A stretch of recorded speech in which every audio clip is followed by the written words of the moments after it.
some time for questions. Then this tour will also be posted on our YouTube channel and on Cadaf TV so that everybody can share it and enjoy it later. So with that being said, I think we can start. Second, I'm going to share my screen with all of you. So the order, I have everyone here. So I have Elena here from Residencia Art House. So if you would like to start telling us about your booth and just tell me what artwork you would like me to pull up first. Hello everyone. We are Arthaus. We're an artist residency in Havana, Cuba. We are bringing to Cadaf a collection of artwork by Cuban artists working on digital art, NFT, crypto art, on interactive installations, generative art, some of that. The current art is by Jorge Miguel Machado. He's a young Cuban artist from 1990, and he has he's working from Havana. His studio is in Havana, and he has had exhibitions in New York and also in Europe, in Hamburg, Germany, and he has participated in Havana Biennales. This is a series of Enanitos Verdes. It's called like green Smurfs, and these are going out for $1 actually. So his intent is to sell these as much as possible, as those are kind of emoticons for emotions and feelings and states of minds, let's say. So he wants this to be out there and available for everyone, and that's why he's presenting those for like a symbolic price of $1. We have sold some of this, and that was his proposal. We have also art from May Reguera. She is a Cuban artist working on fashion and photography. She has been featured at Vogue Italy, and this series is about identity, brotherhood, and identical twins. And she's exploring their, through identities, although on the outside they might look very similar.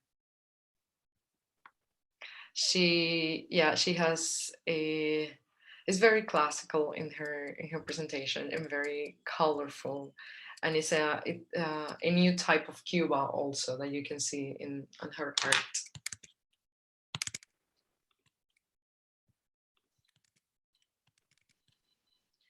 This is a work by Infra Studio. We have several pieces from different series by Infra Studio. This is fictions from a place, and these folded pieces of paper depicting with messages, so we can imagine a abstract or a narrative, how they call it, a narrative space that it might exist, it might or might not exist, but you can imagine and be presenting this. This is some of the environments that they create, interior environments in Havana. They work in Havana. They are an architectural studio mainly, and now also creating NFT art. They are distributed on the SNARK too, and here with us at Cadaf.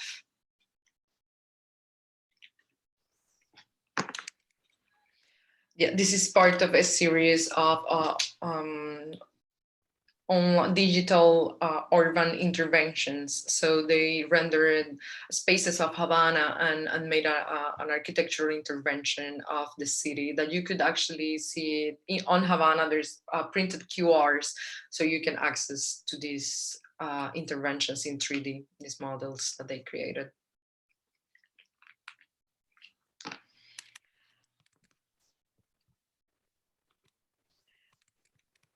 This is a Moon Aleatory series by Irving Vera Chirino, and he created this series with a smart device, with a small digital device. So these are iterations of the moon word and the meaning of the moon as an experience, but presented with words and symbols and images created with characters and with letters. There are several of those, yeah. So you can, think about it based on the image representations as well as on the letters and characters that he uses. It's a little bit like ASCII, if we know. This is a rice field. I really like this one. And the moon on the rice field.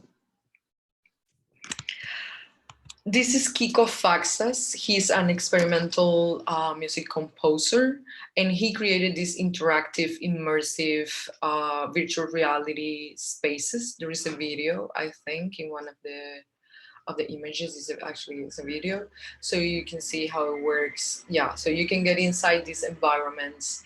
There is a music generative environment, so you can hear the music as you move inside. This is called Bardo, and it's based on the Book of Death, Tibetan Book of Deaths, with Tibetan music and Tibetan horn that by text, by programming, by code, creates the music as you move around, interacting with the installation.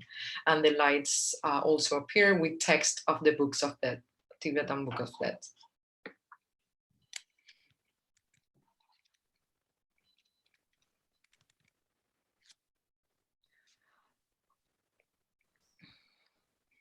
This is Greta Reina. She's a female artist, a Cuban. She works in Havana as well. They all work in Havana. And this is one video art that she created with found objects that then she collects to create these stop motions, videos on images and objects as well, with elements that recall memories and feelings. This is called El Beso, a kiss. And it's about all these pieces together that were found by her.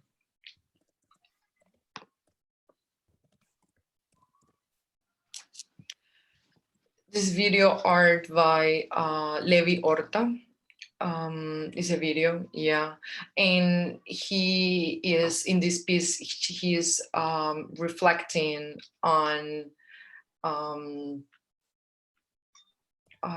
early age or infancy, based using footage from Cuban television and the kind of TV that we used to watch endlessly in the 90s. And he put all this in context to create like a feeling or like some kind of exhibition of the images that influence us, with drawings from Cuban children that he collected working with kids as an art teacher,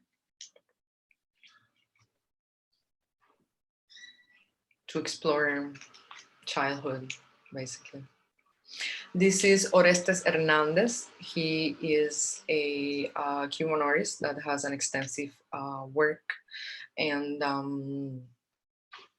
he has been exhibited all over the world, Europe, the US, Latin America, and of course Cuba, participating in international biennales.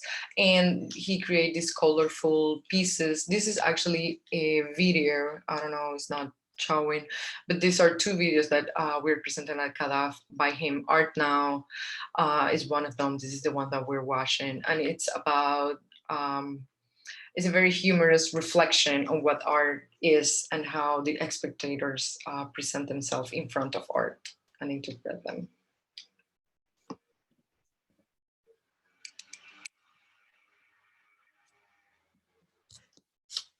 This is a work by Daimelis Lorenzo that is called Postures,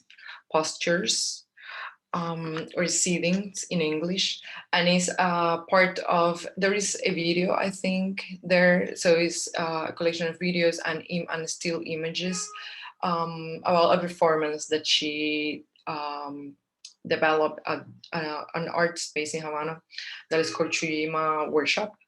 And it was for an event called Land Art in the Patio, where they created land art in small spaces, in closed spaces. And she was creating this sculpture made of tube sticks on earth. And this is the documentation of the performance. She's a young artist, just graduated from art school in Havana.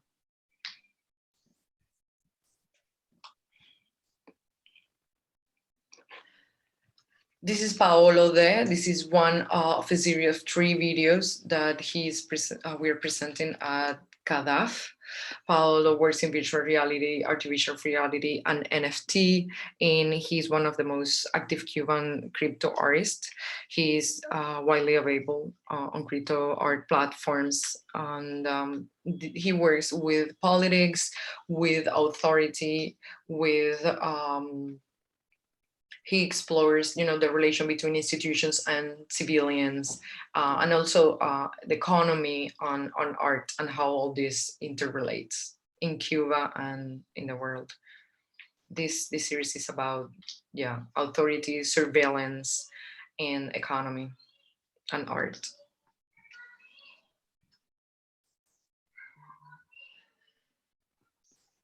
This work's time, The Time of Men, is a video created by Nelson Barrera, a Cuban artist from 1980, born in 1988.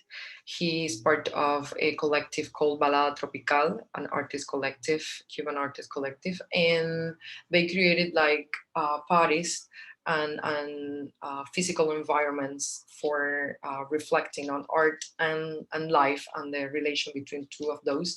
And in this video, this performance, Nelson built this sun clock that is in the center of the image. And this video is the documentation of this performance that he organized in Oaxaca, Mexico during an art residency there. And it's about the relation between urbanization, rural areas, animal work, farming, and natural environment like the sun, which is why there's a sun clock in there, and the cycles, right, going round and round as the sun does. All these pieces are for sale on our booth, Arthaus residency booth in Cadaf. Thank you so much, Elena. This is fantastic. So yes, please everybody visit. We have another person in the waiting room here, but thank you so much. This is fantastic. Thank you. We actually got one of the Enanitos Verdes, so I'm very excited. Me too. So thank you so much. So now on to our next exhibitor. Julia, are you here? Let me see. Do we have Julia in the room? I think maybe she couldn't make it today. So we'll go on to the next one. Maybe she'll join us after. So Valery, so yes, great to have you here. So I guess I'll pass the word on to you. If you tell me what work you want to start with and introduce yourself, and I'll let you. Okay. So I will start to introduce myself. I started to work with new media during the mid-90s. I was participating in Documenta Castle on 97 at DX.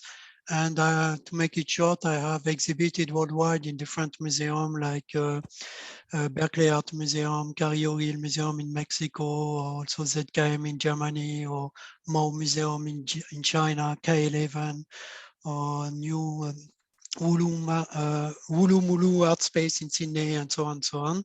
You may check my bio. So we will start maybe with the first, which is NFT. And this is an iPhone paintings, and is based on micro gesture on the phone screen. And after, the picture is dilated on very big formats. And we have this kind of abstract painting, very minimalistic, what I called as a kind of iterant paintings, because there is no materials. And my main focus on my booth is to, as you will see, is to push the boundary of paintings and what is definition of paintings. And this NFT was produced on 2019-2020. This is a big series, and some of them were already exhibited and last year. And after, we can pass to maybe the blue one. down, yes, this one on the right in the middle. Okay, so this one is called orb, orb in water. So what is the meaning of orb? I'm focusing about Middle Age form, which is a sphere, which is linked to a kind of spirituality, cosmogony, and is deeply linked also to the Catholic religion at this time. But I made a constatation that the sphere is the most universal form in universe, because the gravity, if you're looking the planets, the orbits, or also the celestial objects, the stars, you don't have cubic star, you just have sphere everywhere. And this is also the most organic form. So I'm using a tool called Google Tint Brush. This is a way to paint in space, in virtual space. This is virtual reality. And what is magical is when you're making a brush stroke in the space, it doesn't collapse and it doesn't scroll down, fall down on the ground. And everything is sustained in this space and is totally strange, because in this metaverse, you can deal with another way to deal with space, because you can froze the movement and make it keep the position of this movement, and the result is a kind of mixture in between paintings and sculpture, because these paintings, because we're using virtual paintings, but it's also a sculpture because we're dealing with 3D space. And you have several of them. And you have also this one, yes. And as you can see, we can use in this virtual space different medium like neon or light bulb or whatever. And what is interesting is we don't need to have joint piece in the sculpture. Everything is floating, and we cannot print it in 3D. So for me, this is a way to deal with a kind of in situ, which is virtual reality, and it can exist only in virtual reality. That's why they are sold through NFT or through digital file, but I never got the focus to make it real, because this is a specific writing that regarding what should be paintings in virtual reality. And you have also this normal painting, all paintings, the blue one. So this one is very specific. This is a production from this year. So this is a physical paintings, but it is on sale, sorry, as an NFT. So this is the first in my works is the first augmented reality NFT. If you have Artivive application on your mobile phone, if you're scanning this picture with it, you will see an extension of these paintings in the metaverse. And the person who's buying the NFT, of course, has physical paintings, which is going with it. And for me, this is another way also to push and to mix a physical object, sorry, I said it in French, a physical object with an extension in the metaverse, what we call virtual reality. So this is another way to push the boundary of paintings. And you have also some videos, and as you see, they're dealing with celestial objects, and they're dealing also with, as you can see, they are sphere, and this one is a Bennu asteroid, and the space probe went there, and they made some footage. So I'm remixing the footage with, which is coming from the space probe, with a similar space on Earth, and the meaning is to show that definition of landscape is broken, because we don't have any more horizon. With satellite and GPS, we are always perceiving the ground from the top, and we don't look anymore the horizon. And also, we're looking for, with all the picture from the space conquest, we are immersed by different footage, which is our universe. And for me, this is a new paradigm of landscape. So this is a way to describe it. And you have another one with Pluto, which is called Pluto Song. And there is sound of this video. And I have to say that the sound of this video is the radio sound of the celestial object. So for me, it's very interesting to see that what you see and what you hear are physically linked because there is no noise in the universe. The only sound you may have is just radio waves. And which is weird because we can listen the planet and we can listen the stars because they have electromagnetic activity and they have a specific sound which is sometimes like electronic music, you know, is really for me it's very beautiful because this is not exactly noise. There is a kind of is always matching with the picture. And you have a third video which is dealing with the Parker space probe and the SO space probe, which is scanning the sun. And the sound is coming also from the sun radio sound. And you have also some remix from Ligeti because I link it to, this is a way for me to quote a famous movie, which is 2001 Space Odysseus by Stanley Kubrick. And you have a final scene with Ligeti Symphony, which is amazing. So this is a way to link it because I have always a feeling when you seeing this snapshot and these materials that we can reuse are very pictorial and are quite fictive because it's totally surreal. And we can see also a huge amount of power in it, a huge amount of entropy, of energy. And I found it quite fascinating. And this is our environment.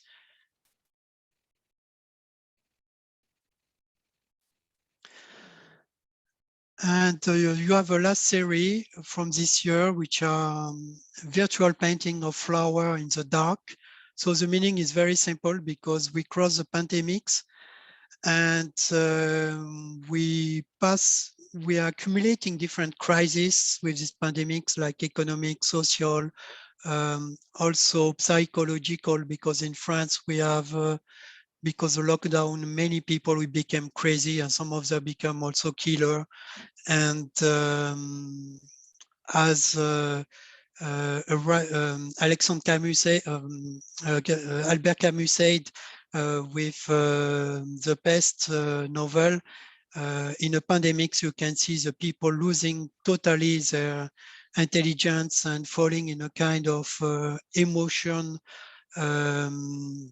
pattern, which is bringing them to the craziness. And in my country, I don't know in other country because I was not living there during the lockdown, there was this kind of tension all the time. And so for me, the flower in the darkness, this is a sign of resistance because when you have flowers, they don't care about what's going on around. They are beautiful, they're resisting. And the world is dark, but they are still there. So this is a very simple concept.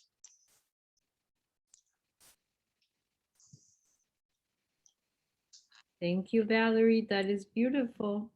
And also, we would love to mention that you are participating in the Infinite Object Yes, series with your Saturn song. So yes.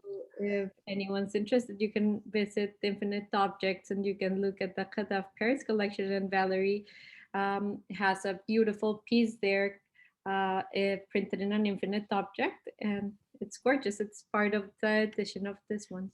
Yes, it's linked to this video series, and I forgot to talk about that, sorry, but this Yeah. is a very beautiful piece, so indeed. I'm very proud to see it, and thank you so much to have produced it. Yeah, no, it's our pleasure. No, this was great. So I think now we have John. So John, if you want to introduce yourselves and take us through your booth. Alrighty. Can you guys hear me? Yes, we hear Yes. you. Awesome. So my name is John Salisbury, and I am located in Southern California. And I have been a digital designer for about the last 25 years. And so I kind of grew up with the evolving technology in the design field, starting as a graphic designer and then moving into user experience design in 2005. So for the last 16 years, I've been really deeply embedded in technology design.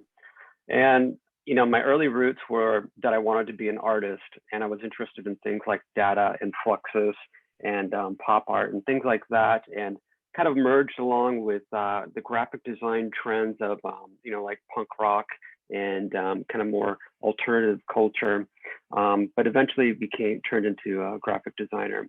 And so along these years of working in design and then design for technology, kind of brought a lot of that sort of ideas and conceptual ideas into digital product development, which is where I've been immersed in and kind of bringing in the influence of people like Joshua Davis, John Mieta, and Brian Eno into application concepts. So after doing that for so many years, I felt like about in 2016, I started to be like wanting to get back to kind of like my roots of what my initial interests were. And so I started to dabble in abstract video, which is what I'm basically showing here. And in a way, I'm not 100% sure of what I'm exactly doing, but I'm kind of trying to piece it together.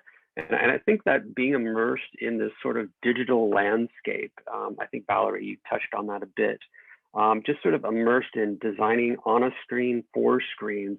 I'm used to, this world of the digital landscape. And so I think I've used this sort of abstract video creation to kind of give me like a break from my world of designing usable interfaces and kind of just be a little more free form and kind of a little more exploratory. And so I think that there's something here that I'm trying to figure out, and it's that relationship between myself and this digital landscape that I work within on a daily basis.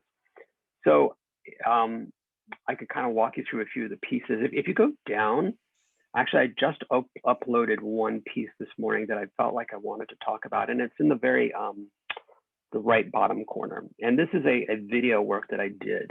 And in a lot of my process, I'm kind of exploring my experience of working on screen by actually recording myself interacting with digital elements, and then taking those elements and then collaging them through video.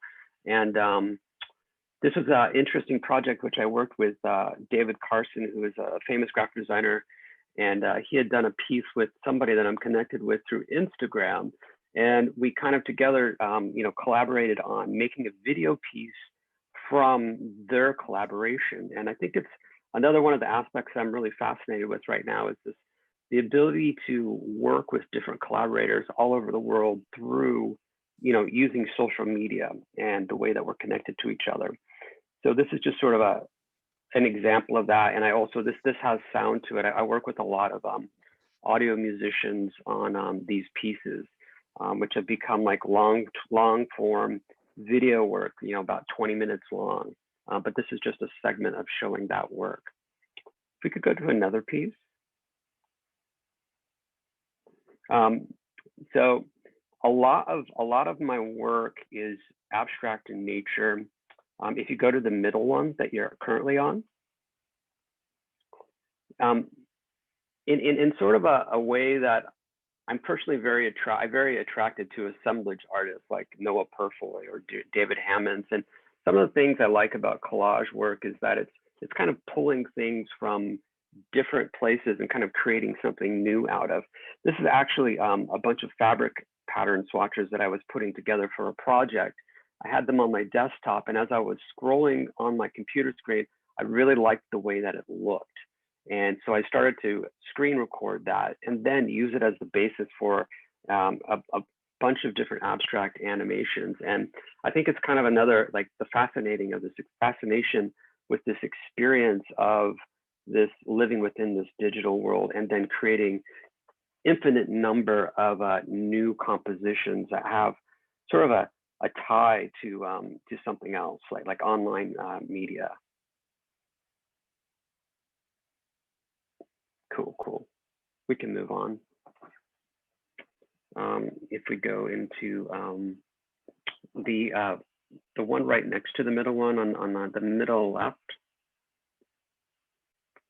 this is a piece I just recently did, and it is a lot of times, if you follow me on Instagram, I basically use Instagram. Literally, Instagram, the platform, has been what's caused me to create a lot of these works, and a lot of times I'll create works on for Instagram. So throughout my day, as I'm working, I often have one of these animations cooking on the side, rendering and kind of playing with and kind of tweaking. And by the end of the day, I have something I can post. And this piece here is like, what I did is I took an entry from my daily journal, which I write every day, and basically took it and recomposed it into different sections, and then started to animate it. By creating multiple versions of this.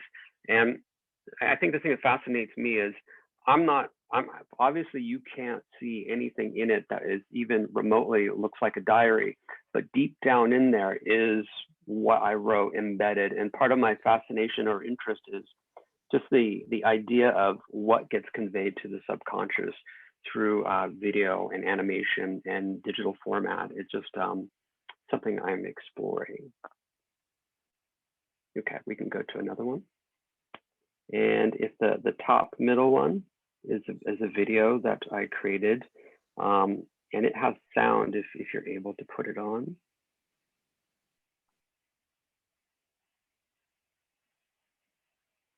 Okay, maybe we can't hear it, but I do a lot of music video work with experimental artists, and this piece is a piece where I was exploring utilizing. I had about 100 physical compositions made with black tape, and essentially I made each frame a separate composition. So, and then took that and then kind of looped it and extended it and modulated the time. So in the process of watching the video, you're seeing just hundreds of individual compositions used as the format for this music video that I then paired with the music.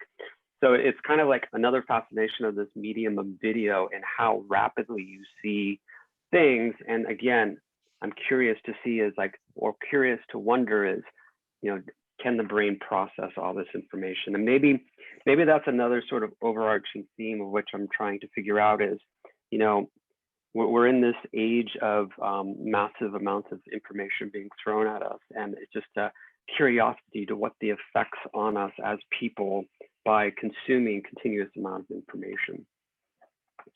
Okay, I can go on to another one now. And I think that I think I'm gonna go to my Cadaf deletion video, which I hope you guys didn't mind, but Again, as I've worked in digital medium for all these years, I've had I've kind of worked with a lot of other people's files, and I'm really interested in this. For years, I've been kind of curious about it. Like I'm inside somebody else's digital file, and with people with a lot of times that are pretty famous, and it's like, what do you do? You're inside the artwork. What does it mean to have a digital file? And I think in this age of NFTs, it might be helping us to understand this sort of digital realm.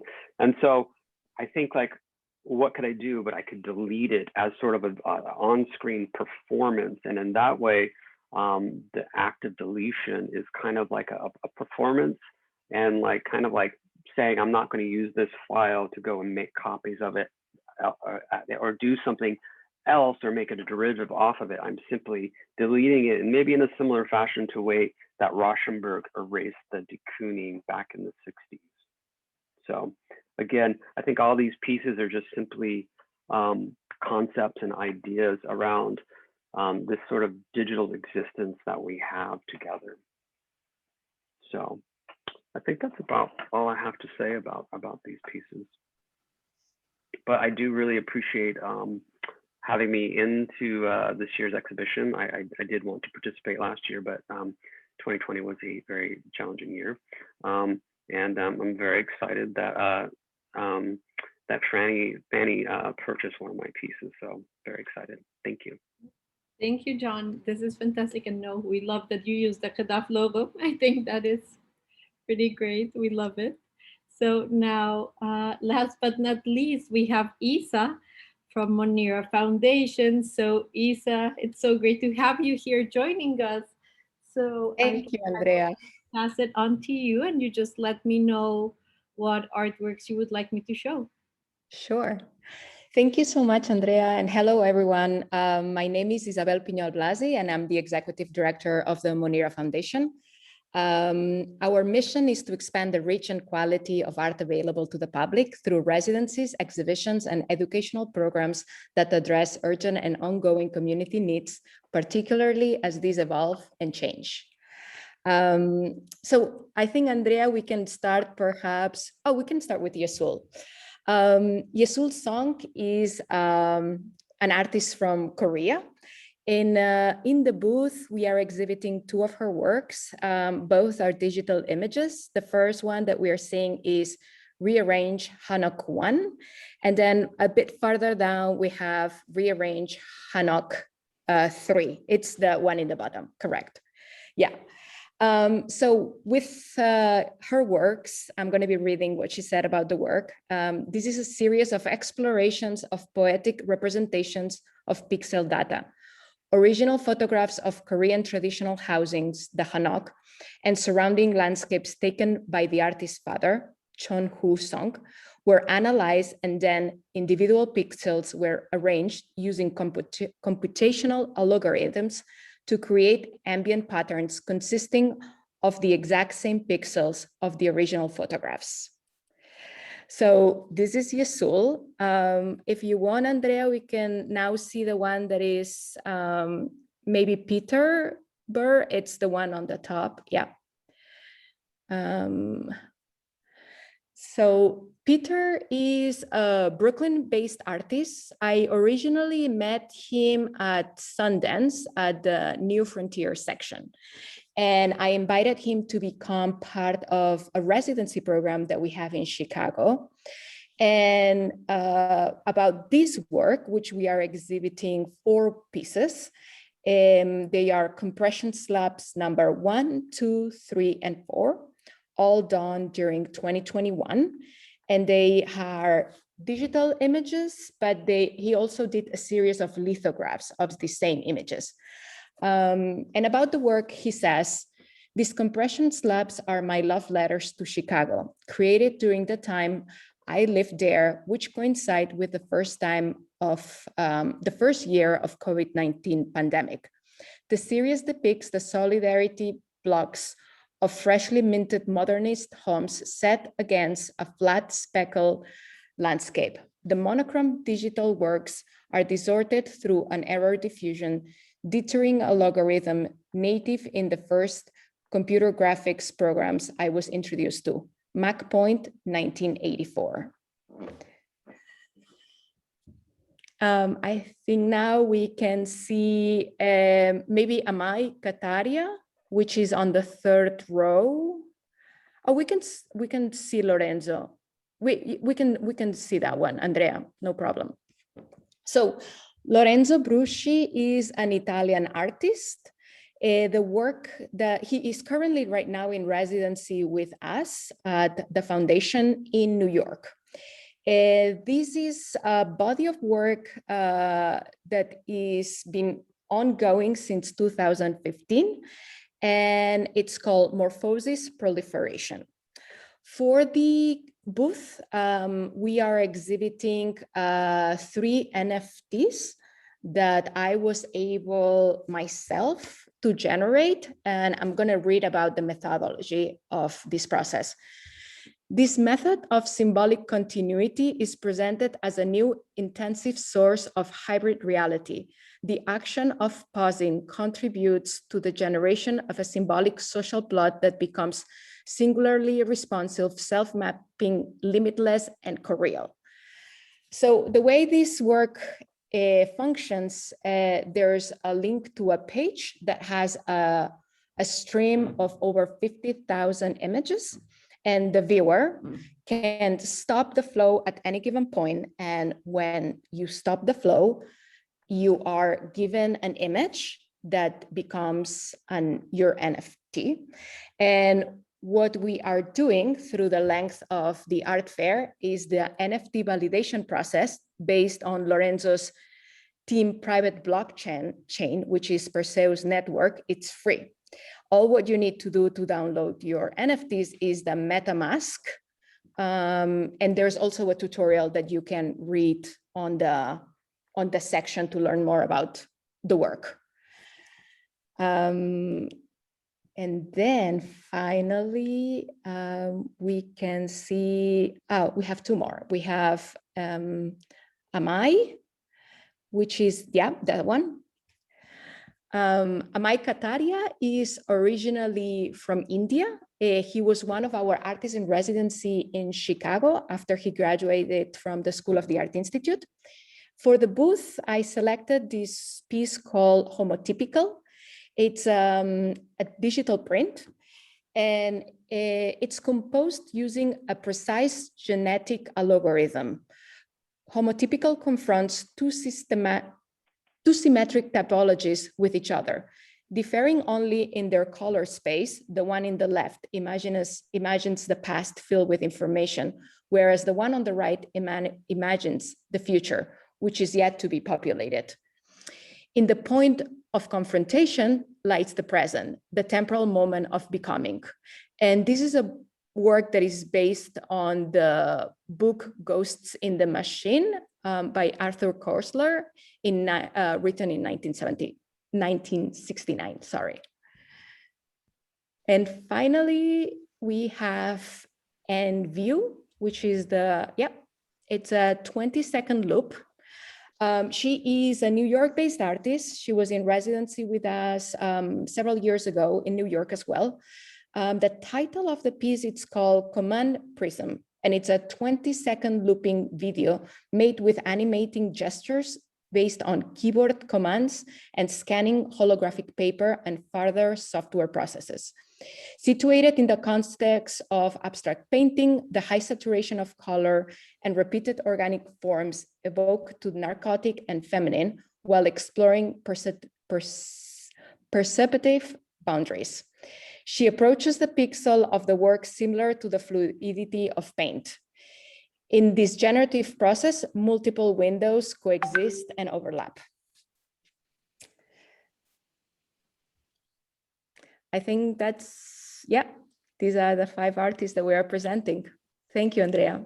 Thank you, Isa. This is fantastic. So thank you all for joining us here. We really love seeing everyone's work. We really enjoy when we have the artists or the exhibitors talking about their work. We really want to thank you all for participating in Cadaf this year. And if you haven't done so yet, we really invite you to explore all the booths that we have at the fair right now. It's our last day, and it's been such an amazing fair. I think we've had the best art ever. And so we will be posting this recording on YouTube and on our Cadaf TV. So I don't know if anyone has any questions from the audience. Please feel free to unmute yourself or type them in the chat. We'll be happy to answer them. So we can give that a minute. If not, we will be, as I mentioned, posting this very soon. And we look forward to seeing you all at the fair. Yeah, thank you so much for joining.